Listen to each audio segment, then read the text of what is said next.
રાજકોટ મહાનગરપાલિકાએ ફરી એકવાર બુદ્ધિનું દેવાળું ફૂક્યું છે।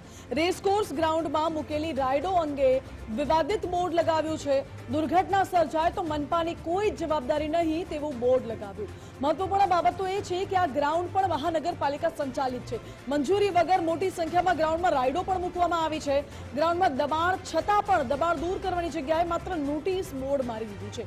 પોતાની જવાબદારીમાંથી છટકવાનું કોઈ આ મહાનગરપાલિકા પાસેથી શીખે। મોટી સંખ્યામાં રાઇડ છે, હજારો બાળકો રાઇડમાં બેસતા હોય છે। જો કોઈ મોટી દુર્ઘટના સર્જાશે તો આખરે જવાબદાર કોણ હશે?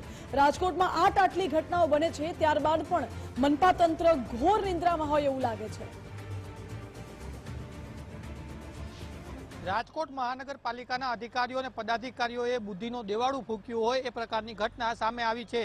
રાજકોટ મહાનગરપાલિકાના સંચાલિત જે રેસકોર્સ મેદાન છે ત્યાં મહાનગરપાલિકા દ્વારા આ પ્રકારનું બોર્ડ લગાવવામાં આવ્યું છે કે અહીંયા આ ગ્રાઉન્ડની અંદર જે પણ રાઇડ અને ચકરડી છે તેની મંજૂરી મહાનગરપાલિકાએ આપેલી નથી। એટલે કે જો કોઈ રાઇડ્સમાં બેસશે તો તે પોતાના જીવના જોખમે, પોતાના બાળકોને જીવના જોખમે મૂકીને બેસાડશે એ પ્રકારની વાત છે। હવે સવાલ એ છે કે મહાનગરપાલિકા સંચાલિત આ ગ્રાઉન્ડ છે એટલે કે મહાનગરપાલિકાની મંજૂરી વગર અહીંયા કોઈ પણ વસ્તુ કરવી, કાર્યક્રમ કરવા શક્ય નથી। તો આટલી મોટી સંખ્યામાં રાઇડો કોના કબજાથી થઈ છે એ સૌથી મોટો સવાલ છે। શું મહાનગરપાલિકાને ખબર નથી કે મહાનગરપાલિકાના જ આ વિસ્તારની અંદર, આ પ્લોટની અંદર કે જે રેસકોર્સની અંદર આવેલો છે ત્યાં આ પ્રકારના કબજાઓ થયેલા છે? બીજી એક મોટી વાત એ છે કે અહીંયા લાઇટની મંજૂરી કોણે આપી? જો મહાનગરપાલિકાએ રાઇડની મંજૂરી નથી આપી તો પીજીવીસીએલે કયા ધોરણો આધારિત આ જે મીટરો છે તેની મંજૂરી આપી તે પણ સૌથી મોટો સવાલ છે।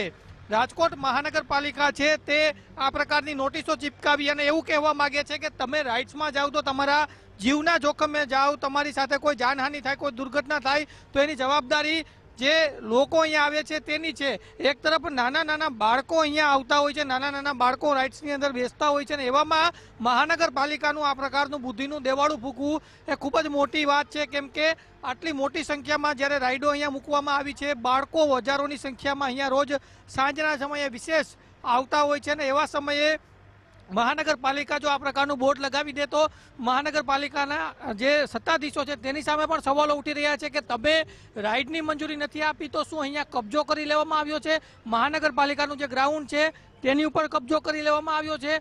જો મહાનગરપાલિકા દ્વારા મંજૂરી નથી આપવામાં આવી તો આ વીજળીનું જે મીટર છે તે કોની મંજૂરીથી અહીંયા લગાડવામાં આવ્યું છે? આ પ્રકારના અનેક સવાલો છે તે ઊભા થઈ રહ્યા છે મહાનગરપાલિકાની કામગીરી સામે। કેમ કે ગુજરાતની અંદર દુર્ઘટનાનો સિલસિલો યથાવત છે। વધુ એક દુર્ઘટના થાય તો તેનાથી પીછો છોડાવવા માટે મહાનગરપાલિકાએ આ પ્રકારનું કૃત્ય કર્યું હોય એવું લાગી રહ્યું છે। કેમેરા પર્સન દેવજી રંગાડિયા સાથે ગૌતમ બેડા, ગુજરાત ફર્સ્ટ, રાજકોટ। એટલે અહીં તો રીતસરના તંત્રે હાથ અદ્ધર કરી લીધા છે। જો કે ન્યૂઝરૂમથી આજ મુદ્દે અમારા એસોસિએટ એડિટર ધર્મેશ વૈદ્ય જોડાઈ ગયા છે। ધર્મેશ, ગ્રાઉન્ડ મહાનગરપાલિકાનું, એમાં દબાણ અને ત્યારબાદ મનપા એવું લખે છે કે જો કોઈ દુર્ઘટના સર્જાશે તો અમારી કોઈ જવાબદારી નહીં। આ રાજકોટ મહાનગરપાલિકાના એક વિવાદો ને એક છબરડાઓ તમે જોઈ શકો કે છટકવાના હોય છે। ટીઆરપી ગેમ ઝોન પછી જે રાઇડ્સને કારણે મેળો થઈ શકતો નથી, સૌરાષ્ટ્રનો સૌથી મોટો મેળો, અને માત્ર ટીઆરપી ગેમ ઝોનમાં મહાનગરપાલિકાના શાસકોએ જે મિલીભગતથી જે 27 લોકોના જીવ હોમાયા એ પછી એસઓપીની ગાઈડલાઈન આવી અને એસઓપીની ગાઈડલાઈનને કારણે હજી સુધી મંજૂરી ન પડી, ગાંધીનગર સુધી આ આખી વાત પહોંચી છે। એવા સંજોગોમાં રાજકોટના જ રેસકોર્સ ગ્રાઉન્ડમાં જે રાઇડ્સ ચાલે છે કે જે મ્યુનિસિપલ કોર્પોરેશનનું ગ્રાઉન્ડ છે ત્યાં વીજ કનેક્શન પણ છે, પણ આવું બોર્ડ મૂકવામાં આવ્યું છે કે કંઈ થાય તો અમારી જવાબદારી નહીં।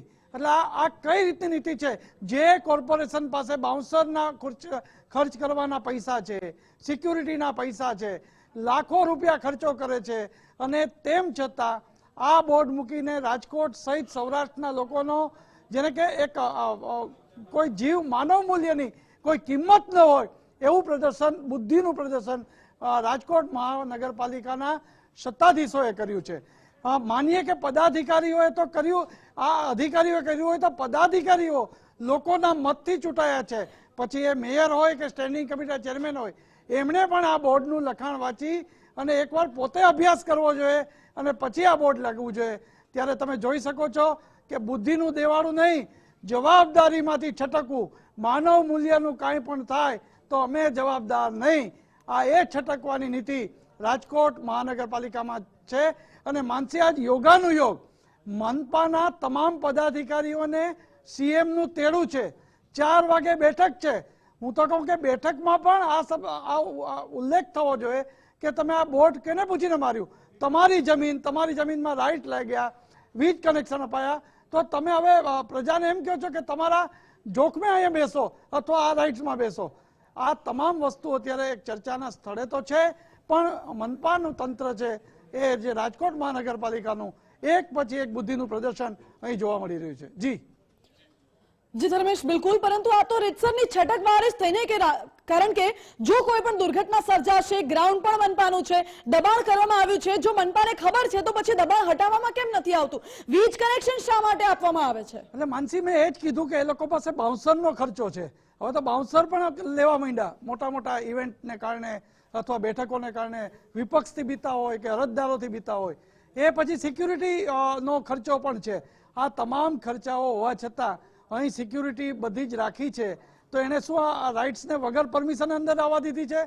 અને આવી આ બોર્ડ મૂકવાથી જેને કહી શકાય, જિલ્લા કલેક્ટરે જ પહેલા તપાસ કરવી જોઈએ કે આ બોર્ડની પાછળનો હેતુ શું છે. અને જવાબદારીમાંથી છટકી નહીં શકો. ગંભીરા બ્રિજમાં તાજેતરનો જ દાખલો છે. તમામ અધિકારીઓ પાસે રજૂઆત હતી અને કર્યું છતાં જેને કહી શકાય કે માનવ મૂલ્યનું જે કિંમત છે એમાં અધિકારીઓની સીધી જ મિલીભગત દેખાણી અને કાર્યવાહી થઈ છે. એટલે આ રાજકોટ મનપામાં પણ આ બોર્ડની તો તપાસ થવી જોઈએ, પણ આ જમીનમાં બધા એમનેમ ઘૂસ્યા છે કે પછી ખિસ્સાના વહીવટ છે, આ પણ એક મહત્વનું છે. પણ મહત્વની વાત એ છે કે આ રીતે છટકબારી કરતા લોકોનો જીવ તમારા ખર્ચે ને જોખમે અહીં આવું એક સ્પષ્ટ વાત થાય છે. એ મારા બોર્ડ ઉપરથી એવું ધ્યાનમાં આવે છે. જી માનસી. જી ધર્મેશ, બિલકુલ આભાર આપનો.